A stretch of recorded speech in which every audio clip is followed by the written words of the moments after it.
नमस्कार, मैं हूं पारुल और स्वागत है आपका cravings be your own chef पर। तो दोस्तों आज ना हम जन्माष्टमी के लिए स्पेशल भोग बना रहे हैं। तो पंचामृत और आटे की पंजीरी की रेसिपी यहाँ पर शेयर कर रही हूँ।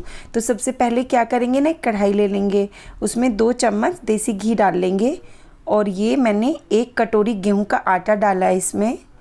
फ्लेम को एकदम लो रखेंगे और इसको ना हमें 10 से 12 मिनट के लिए लो फ्लेम पर अच्छे से भूनना है। जब ये भुन जाएगा तो इसमें से एक अच्छी सी खुशबू भी आएगी और फ्लेम को आप लो ही रखें, तभी जो हमारा आटा है वो अच्छे से भुनेगा और उसका जो टेस्ट है ना, जो फ्लेवर है वो एकदम एनहेंस होकर आएगा। तो 12 मिनट के बाद ये देखिए भुन गया है और ये मैंने यहाँ पर बीच में थोड़ी सी जगह बना ली है इस तरीके से ना। तो अब हम क्या करेंगे, यहाँ पे थोड़ा सा घी डाल देंगे, मतलब 1 चम्मच घी मैंने इसमें वो डाल दिया है। और ये थोड़े से ड्राई फ्रूट लिए हैं, आप चाहे तो कोई भी अपने पसंद के ड्राई फ्रूट ले सकते हैं, बस जो सूखा गोला है ना वो इसमें ज़रूर डालना होता है।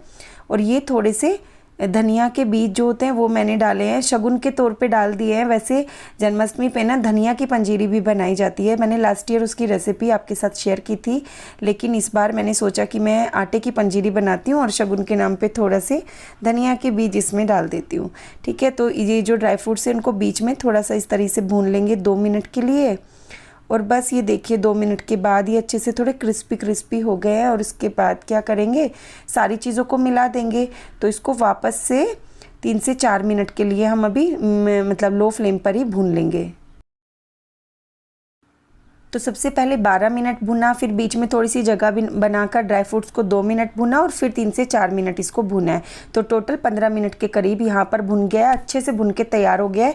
और ये तुलसी की कुछ पत्तियाँ इस तरीके से तोड़ लेंगे, नखून ना लगाएं आप तुलसी की पत्ती को तोड़ते हुए। और ये बिल्कुल ठंडा इसको कर लेंगे और एकदम ठंडा होने के बाद इसमें ये मैंने आधा कटोरी बूरा डाली है, आप चाहे तो पिसी हुई चीनी भी डाल सकते हैं। तो बस पंजीरी बन के तैयार है। ध्यान रखिए कि बूरा एकदम ठंडा होने के बाद इसमें डालें। ठीक है, तो अभी हम यहाँ पे ना पंचामृत भी बना लेते हैं।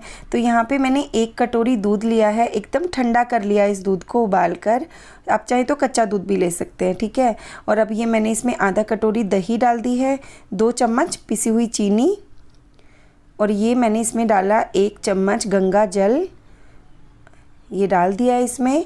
और ये साथ में ही 1 चम्मच शहद डाला है, चीनी या फिर शहद में से आप एक भी डाल सकते हैं, आप चाहे तो पूरा शहद डाल लें या फिर पूरी चीनी डाल लें। ठीक है, और ये 1 चम्मच देसी घी डाला है यहाँ पर। बस इन चीज़ों को मिला देंगे अच्छे से और इस तरह से आप इसको चाहे तो चर्न भी कर सकते हैं। तो इसको बढ़िया से मैंने चर्न कर लिया है। उसके बाद इसमें तुलसी के पत्ते ऐड कर देंगे 5। तो बस यहाँ पर मैंने इस तरीके से तोड़ ले, नखून ना लगाएं तुलसी को तोड़ते हुए। और अगर आप इसमें ना श्री कृष्ण भगवान को स्नान करवा रहे हैं तो आप इसमें तुलसी ना डालें। और अगर आप इसमें इसको सिर्फ एज ए प्रसाद आप भोग लगा रहे हैं तो आप इसमें बेझिझक तुलसी जो है डाल सकते हैं। अगर आपको ये रेसिपी अच्छी लगी हो तो प्लीज़ लाइक कीजिए, शेयर कीजिए और सब्सक्राइब कीजिए।